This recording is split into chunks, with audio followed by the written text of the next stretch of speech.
You've demanded it. We've created it. All right, welcome to Talkin12s with Jason and Jacob. We are on week 3 wrap-up after the Seahawks smashed the 49ers 37-18. What a great game. We're going to go to Jacob right now for breaking news here. Exclusive. Today, the Seahawks signed C.J. Spiller to a contract. He'll be a good backup while Rawls is hurt, and C.J. Procise is coming off that injury still. So, all right, and while we're on that, let's go injury report. Thomas Rawls has a hairline fracture in his fibula. He'll be out probably 3 to 4 weeks.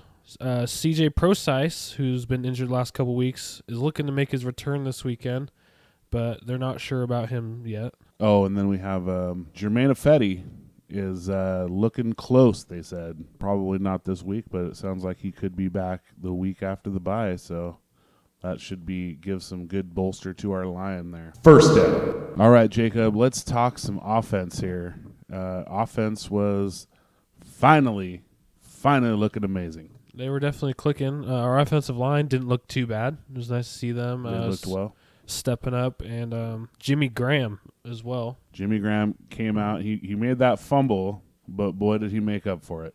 I mean, 6 receptions, 100 yards, 1 touchdown. Yeah, and then, of course, Doug Baldwin yet again has another 3 great games in a row. Mm-hmm. And that spectacular one-handed catch was awesome to see.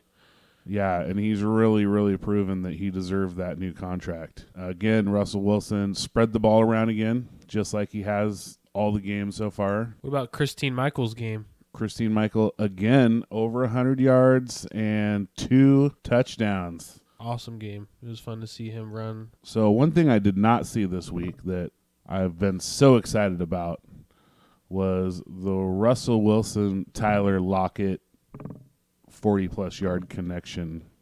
Kind of missed that, but, some other stuff was happening, and we'll get to in a little bit with Russell Wilson, but I'm looking forward to seeing more of that for sure. Jimmy Graham-Russell connection definitely made up for not seeing that Lockett connection, though. It was really fun to see Jimmy Graham, a guy who was supposed to be really exciting coming up to us, really get out and make some plays, score a touchdown. I don't remember Jimmy Graham scoring a touchdown, to be honest with you. I don't remember watching him score a touchdown, and it was really fun to see that exciting touchdown, especially against the 49ers, our really big rival.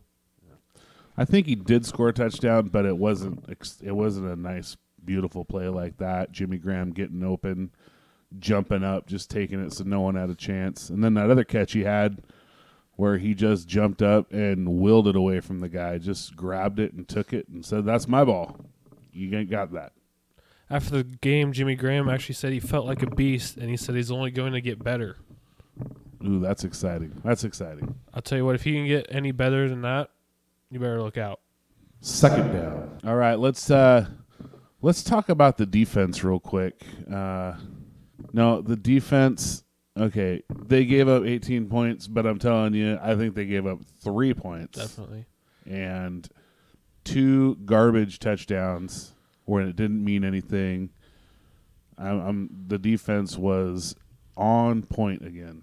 If you didn't watch the game and you just saw the score be 37-18, you would think that our defense gave a couple points. But honestly, that game was a smashing, and there was no chance of them even comparing to us. From the get-go, we beat them down. It was great to see. Seahawk Nation needed this beatdown. Definitely. It's awesome to see us score some points. Did you have any standouts on defense that you were noticing? Of course, our boy Frank Clark did it again. I'm not sure if he had a sack. He played a good game, and I noticed that he always seemed to be in the right spot, but he didn't have any sacks this game. He only had 2 tackles, but still putting pressure on the quarterback and making him throw the ball. Yeah, so he didn't have a great game, but he did his part. Now I would say Deshaun Shedd had a good game with 7 tackles and a forced fumble. And, let's talk a little bit about Bam Bam. Definitely laying the smackdown. Oh, man. It was not a good day to be a 49ers receiver, especially not a good day to be a tight end. it's awesome when you see hits like that because it gets into all those receivers' heads and they start dropping balls. You can really tell it makes an impact on the field. Yeah, that is the key. When Cam Chancellor starts making hits like that, everybody gets alligator arms and they start trying to catch it and look to see what's going to hit them before they do. So once again, another great game by the Seahawks defense. Third down. All right, so let's talk about what is on everybody's mind right now. Russell Wilson. What do you got on Russell? That leg looked pretty nasty when he went down. Pretty scared for him. But, I mean, he got right back up. He was walking around just fine, and he wanted to get back in that football game. He did get back in the football game. He put himself back in the football game. I heard an interview with him, and they asked him if he put himself back in the football game, and he kind of chuckled and laughed, and he said, well, I told them I was going back in. They might not have heard me, but I told them. So that was pretty good. I know my first thought was, oh, no, that's not the same leg with the ankle injury. And then I was like, even worse. No, it's worse. It's the other leg. So, do you think maybe they should bench him against the Jets? Oh, well, I'm telling you, I've been hearing this over and over. John Clayton, Brock and Sock, they're all talking. Well, not necessarily Brock, but Sock is all over this where they think that it doesn't matter what Russell Wilson wants and they need to bench him for the next game. And the worst that can happen is we're going into the bye week 2-2 and get Russell Wilson healthy. I don't know. There was a time when the defense was the heart and soul of this team, and they still are a huge part of it. Don't get me wrong, they're great. But Russell Wilson is the heart and soul of this team. They see him, how hard he wants to be out there, he wants to play. And it is just, it pumps me up. It pumps everybody up. It pumps the defense up. He's playing. I promise you, mark my words, Russell Wilson is playing against the Jets. He definitely has a lot of energy and rubs off on everyone, but I think I'm on the edge about it. I mean, if you take him out, I think Boykin can come in and do the job against the Jets, to be honest with you. I'm just scared of that big Jets defensive line against Russell Wilson, our offensive line. He has an MCL injury, which is usually about a 3 to 4 week injury, and you're telling him to come back after a week. That's a pretty big thing to do, but there's no doubt in my mind that he can do it. If there's anyone that can do it, it's Russell Wilson. Yeah, and I heard some people talking about how they cannot believe he did not tear his MCL on that.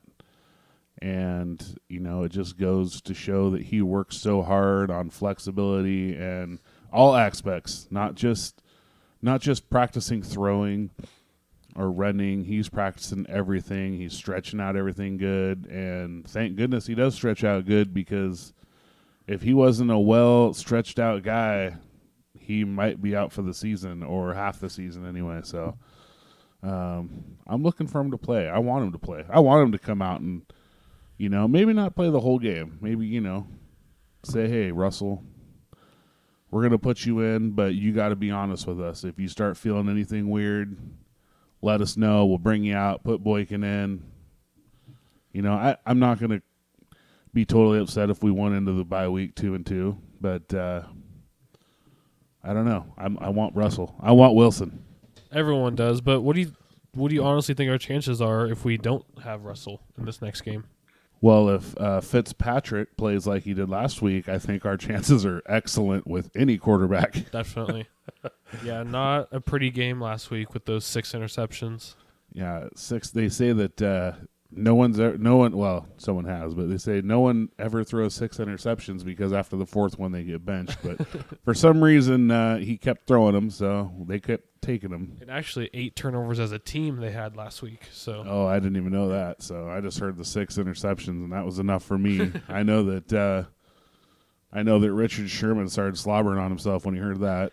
4th down. Let's talk about your player of the game.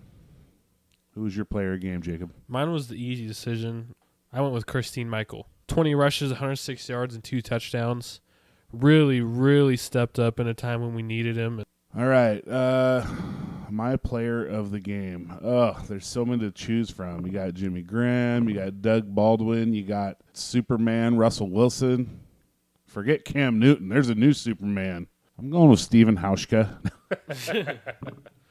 3 for 3 field goals, 4 for 4 extra points, 13 points. Boom. All right, I'll go with my player. You got your player of the game, Kristen Michael. I'm going to go with a defensive player, setting the tone again. Mr. Bam Bam, Cam Chancellor, just folding fools in half, making people think twice about catching a ball. And you know that around the league there's so much video. You know the Jets receivers are looking at that, thinking this is what we have to face next week. So I'll go with the defensive player, Cam Chancellor, my player of the game. Overtime. All right, we already talked a little bit about what's coming up next week. We got the Jets in New York, 10 a.m. start. First early game of the year, right? First early game. We only got 2. We only have 2 10 a.m. games this year, so I don't know if the league was being nice to us or we just got lucky. Well, they know I like to sleep in. They know that you like to sleep in. So our game next Sunday against the Jets, it's going to be a good test for our offensive line against that good Jets defensive line.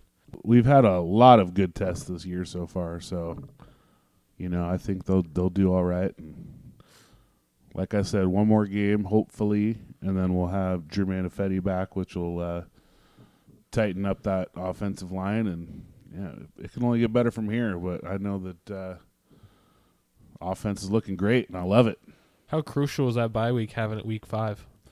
Well, when the schedule came out, everyone said, oh, man, that's terrible. We got a week 5 bye week, because you usually want your bye week later on in the year. But I'm telling you what, it worked out perfect. Wouldn't even mind it a week 4 bye week. Definitely. So, yeah, it'll be great to get everybody back. And Thomas Rawls a week closer, and hopefully Jermaine Ifedi back, and let Russell Wilson relax a little bit. But he's not relaxing. He's working out. Always grinding. All the time. Everyone follow us on Twitter at Talkin12s. Me and Jason will be posting live updates about the Seahawks game and our thoughts on the game. And also subscribe to our YouTube page, also called Talkin12s. Thanks for listening. Go Hawks. Powering down all systems. Initiating system sequence shutdown.